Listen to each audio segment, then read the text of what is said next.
So you've decided that you are going to run a short, compact campaign. How do you plan for it? How much do you need to plan for it? What goes into it? What doesn't go into it? These are the lessons that I have learned from running 3-day campaigns. Hello and welcome to this week's episode of How to Be a Great GM. My name is Guy, as always, and well, I'm still recovering from my accident. In case you didn't hear, I had an accident, broke some ribs and things, so if I'm a little bit breathy or if I seem a little bit, I don't know, confused or more confused than normal, you know why. All right, so a few things. One, we've got a new editor who has joined the team and has been putting together the shows for the past couple of weeks. Hopefully you've seen a difference in how the shows are presented, and hopefully you like that. If you do, comment down below. Have you noticed a difference? Do you care? Does it make a difference?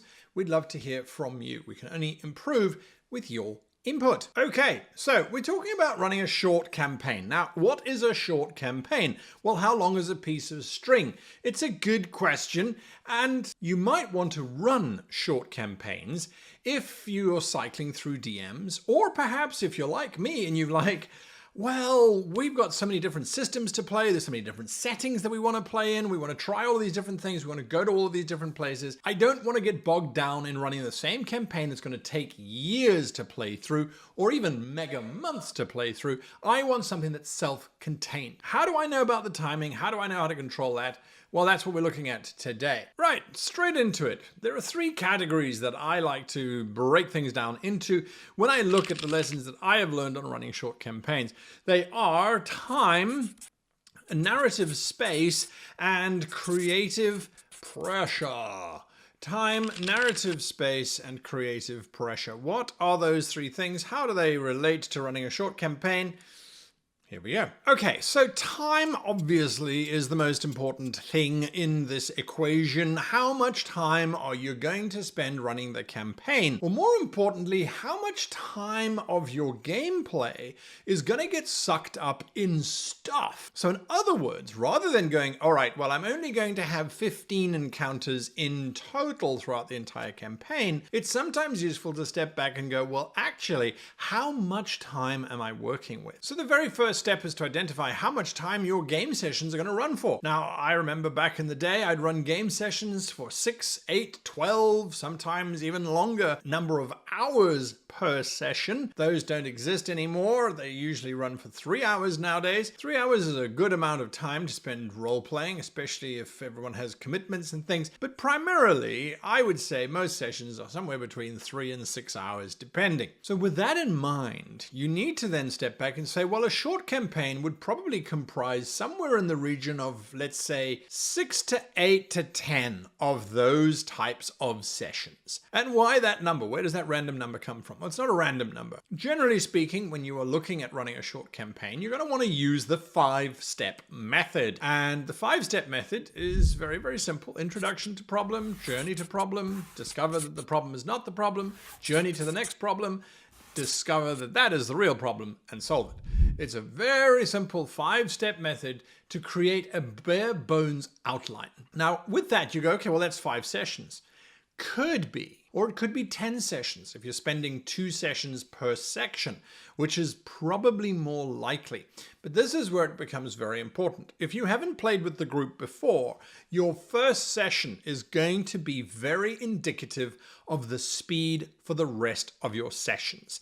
So that means we can't anticipate before we've started playing with a new group anyway, exactly how many sessions we're going to be running for. It could be 5, it could be 10, heaven forbid, it could be longer if your party take their time. Now, here's some interesting things that I've discovered in my own role-playing style, and I would say I'm not that different from anybody else.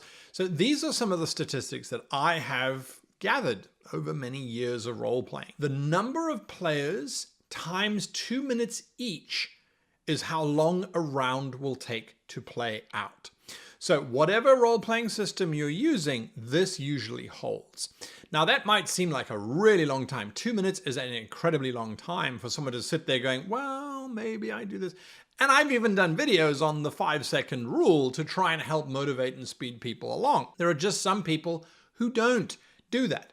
There are other groups who might do that very, very quickly, and then suddenly they get to a point where they're like, and then they break into a discussion. If you are a DM who does not allow for discussions to happen during a combat situation, you're like, well, you can shout these things at each other, but that's going to take some of your time, or it's going to take an action, or it's going to do whatever your system might do. Generally speaking, I allocate 2 minutes per player per round. So 5 players, 10 minutes. I know it sounds like a lot. Most rounds it probably won't be 10 minutes. It'll cycle through and it'll be 1 minute, 1 minute, 1 minute, 1 minute, 1 minute. But occasionally it'll be 3 minutes or 4 minutes, and occasionally it'll slow down. Now, this also, by the way, translates quite handily, not just in combat, but in social encounters as well. So you go, okay, for every NPC, I should allocate 2 minutes per player character. At least 2 minutes per player character. 5 characters, that means 10 minutes per NPC. Now you go, but the blacksmith is not going to take 10 minutes to talk through stuff. No, this is entirely true. But if they are talking to one NPC, they're probably going to talk to other NPCs. And suddenly 10 minutes is taken up very, very quickly. This, by the way, is casual stuff. Now, in a more serious combat, a life or death kind of combat, a big set piece where it's not just something that's happened, it's not an incident that's just occurred, it is your, oh, well, this is the henchman of the villain, and so this is it. That I usually allocate an entire hour for. I'll say, okay, well, this combat's going to take an hour. Now, again, depending on what system you're playing, there might be an adjustment based on higher level. Usually higher level means more power or more abilities or more things that players can look through in a given round. And so then again, things will slow down. So it's 1 combat an hour. I don't try and cram in more than that because that's just insane. Furthermore, I don't try and cram in combats. If a combat happens, it happens because the player characters have got to a situation where violence is the only outcome. Something else that I find a really useful metric when we're talking about time is, aside from allocating time for the players to make decisions and things, it is also about the number of maps that you might need. Now, if you do use maps, a general rule of thumb is it's a map per hour and no more. You can have more maps if you really want to, but it means that you're either using maps poorly and you're throwing down map after map after map that your players are basically running through, or, as I would advocate, you put down a map which keeps them engaged for at least an hour or more. This could be because the corridors are interesting to explore. It could be the architecture that's interesting. It could also just be that it's a grand hall that the king is standing in, and you put some NPCs around that the players are going to engage with. Either way, that map, if you're doing more than 1 an hour, you're overreaching. So if you have a planning opportunity and you know that your session is coming up, you might go, actually, this is going to be a big combat in this location, and then there's going to be some NPC stuff happening in this location. For my next session, I don't have to prep any maps. I just need to use this 1 map. Doesn't that take a lot of pressure off of you? That's quite useful, I find anyway. Number 2 is a narrative space. Narrative space. So what is the narrative space? What is narrative space? What does this mean? The narrative space is the space in which you are working as the director of this entire production. Now, I use that word with caution. You are not prescribing the outcomes. You are not determining the outcomes. You are not trying to control what the player characters are doing. You are not controlling the story.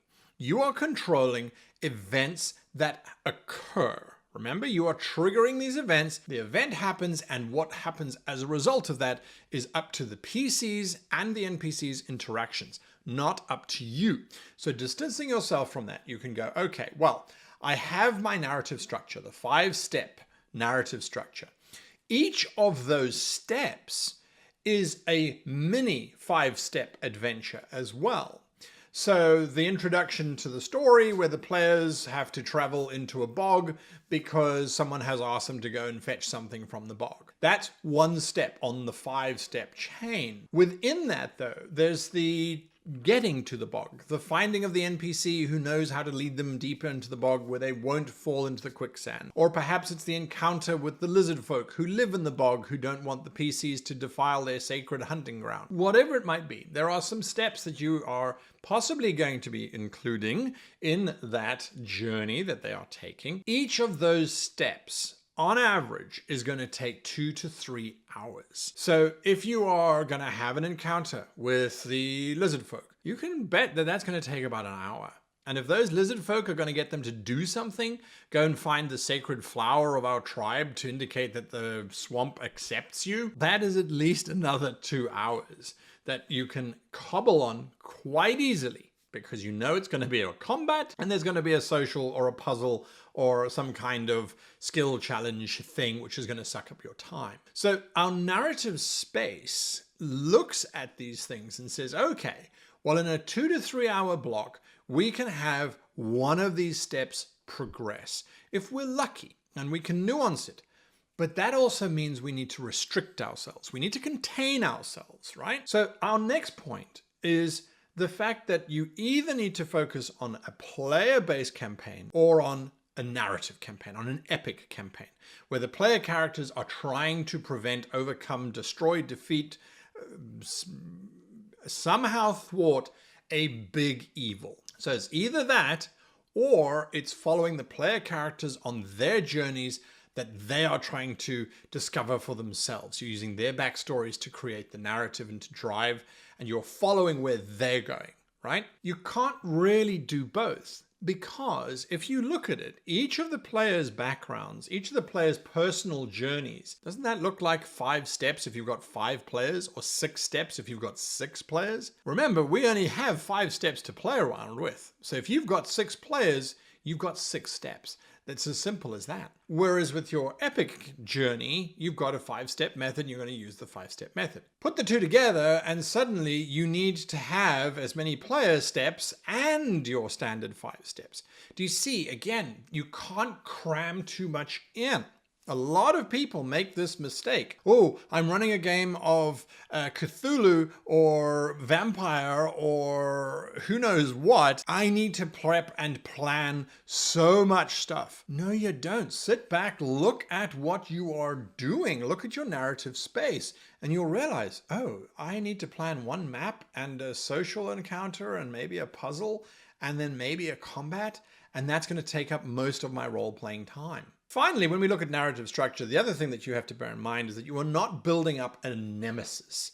You are not building up this giant evil who is going to have nuances and great amounts of detail going into them. You are creating villains. One step down from the nemesis. The villain is going to have, I am bad, I am evil, I am misguided, you're going to give them one component. They are after power or money or love or trust or respect. Give them one thing. Just give them enough to make them motivate what they're doing, to help you to understand what they are going to be doing in response to what the PCs are doing. And that's it. Then they will have henchmen that the PCs are going to encounter throughout this short campaign. If you go with the nemesis, and the nemesis has to have a villain, and the villain has to have henchmen, the more steps you put in between the player characters and the big bad, if you're going with an epic campaign, the more steps you have to add in to your campaign. And so suddenly, instead of having a short campaign, you end up with this year-long campaign as the players are trying to fight their way through all of these different levels of bosses to get to the big bad. So simplify it, simplify it. Do not be afraid that your game is going to be boring or simple as a result of having a simple narrative.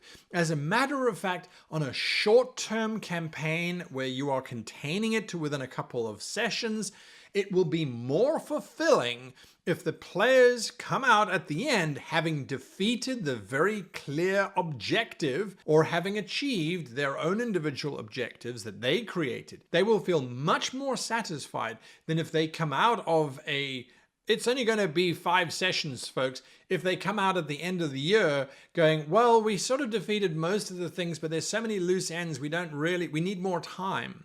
You don't want that. Small and contained and focused. That's the benefit. That's the beauty of looking at your narrative space. Finally, number 3, creative pressure. Now, creative pressure refers primarily to you. You are running a short campaign. You are running a small space environment. That doesn't mean that you have to think small. That doesn't mean that it is all set in a single castle. It could be. But what you need to do in order to make that small campaign feel like it's a grand cinematic experience, you've got to draw inspiration from feature films. Look at films like Star Wars or The Lord of the Rings or the Marvel movies, right? Each film is self-contained to 2 to 3 hours these days, but is packed full of different spaces. We don't spend a lot of time in the same space throughout the film. We're bouncing around, we're going all over the place. So that's the creative pressure that I'm talking about. To make your game feel as if it was an epic adventure, you need to make sure that each of the locations, each of the maps, each of the areas that the players are going to has a very distinct and unique feel to the previous locations that they came from. So even if they are simply, you are running a campaign where they crash in a jungle and they have to get out of the jungle, that's the entire premise of the campaign. It's only meant to be 5 or 6 sessions long, right? The jungle itself, you can't just give them, here's a jungle map, here's another jungle map, here's another jungle map. That would be incredibly, incredibly dull. That would not help your case in running a great game. What you need to do is say, well, here's a piece of jungle. This sets up the jungle, right? Using the 5-step method. Okay, now we're going to the next location. It's not jungle. It's not dense foliage with predators hiding behind all the leaves. Now we're going to a river which you have to cross, or a chasm which you have to cross. And at the bottom of the chasm, there are cannibals living down there, or giant insects. Doesn't matter. Then the next one is not more jungle, it's what happens when the jungle isn't here suddenly. It's all been burnt down, or there's just this wide open glade filled with grass that just happens to be chest height. What's hiding in the grass? And the next one is that there's a swamp within the jungle, and there are bits of jungle around the edges, but the swamp is now the component. Do you see what I mean? You need to make sure that each time the players are engaging with your space, it's different even if it's in the same space, even if it's in the same location. You can have lots of different little maps within that location.